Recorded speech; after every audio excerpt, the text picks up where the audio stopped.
So now we're searching for the magic frequency. And we start with 100 hertz, and we look through the microscope to see if anything's happening. We watch for 5 minutes. Nothing happens. We try hundreds and hundreds of frequencies, if not thousands, until we find the magic combination.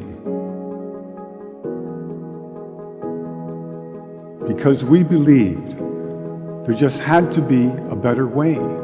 There had to be a better way. And we think we may have found it. I have here 2 identical tuning forks, both tuned to the note A, the note an orchestra tunes to. These forks are both made to vibrate 440 times per second. We say their frequency is 440 hertz. If I tap this fork, putting little pulses of energy into it, the second fork will also vibrate in sympathy. And if I silence this fork, we just may hear the other singing its tone.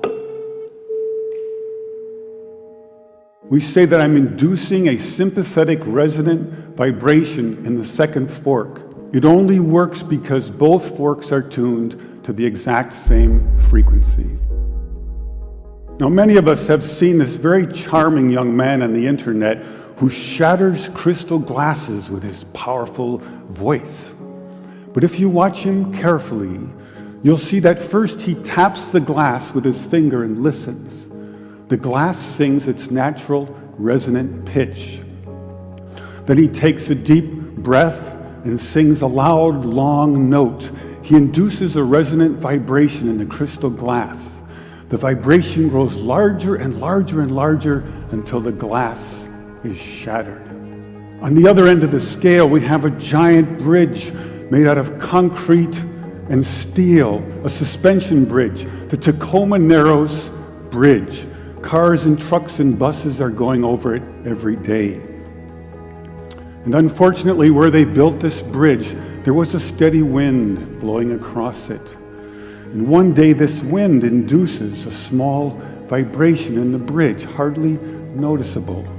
But the frequency of the vibration matches the resonant frequency of some part of the bridge. And the vibration gets larger and larger and larger until the bridge collapses into the river below. A destructive resonant frequency. So on one end of the scale, we have a giant concrete and steel bridge destroyed by resonance.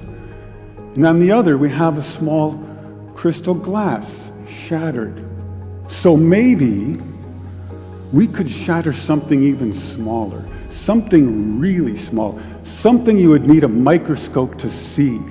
Maybe we could shatter a living microorganism. So maybe we could change a biological living liquid crystal with a special electronic signal. But in order to do that, we would need some kind of device. So we search the US patent database, and we find this invention by a physician, Dr. James Bear of Albuquerque, New Mexico. It's called a resonant frequency therapy device, and its purpose is to induce a resonant vibration in a living organism or cell. If I put in, say, 100 hertz, out will come 100 pulses per second. If I put in 200 hertz, we'll get 200 pulses. So now we're searching for the magic frequency.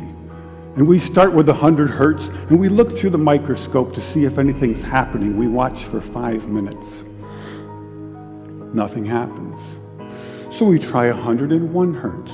We look through the scope for 5 minutes, and nothing happens. So we try 102, 103, and so on. Over the course of 15 months, we try hundreds and hundreds of frequencies, if not thousands, until we find the magic combination. The answer is you have to have 2 input frequencies, one low, one high, and the higher frequency must be 11 times the lower.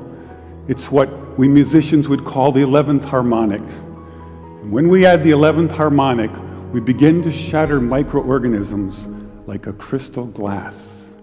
These are the first videos taken. We showed these videos to our friends in the biology department. They said they hadn't seen anything quite like it.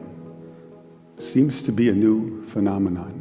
These organisms are being shattered by our electronic signals.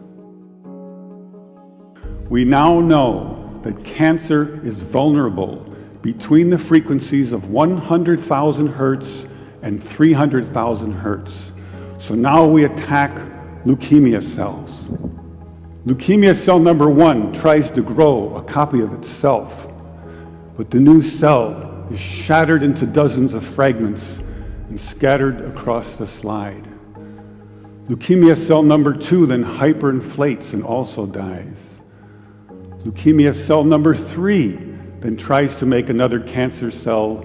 The new cell is shattered and the original cell dies.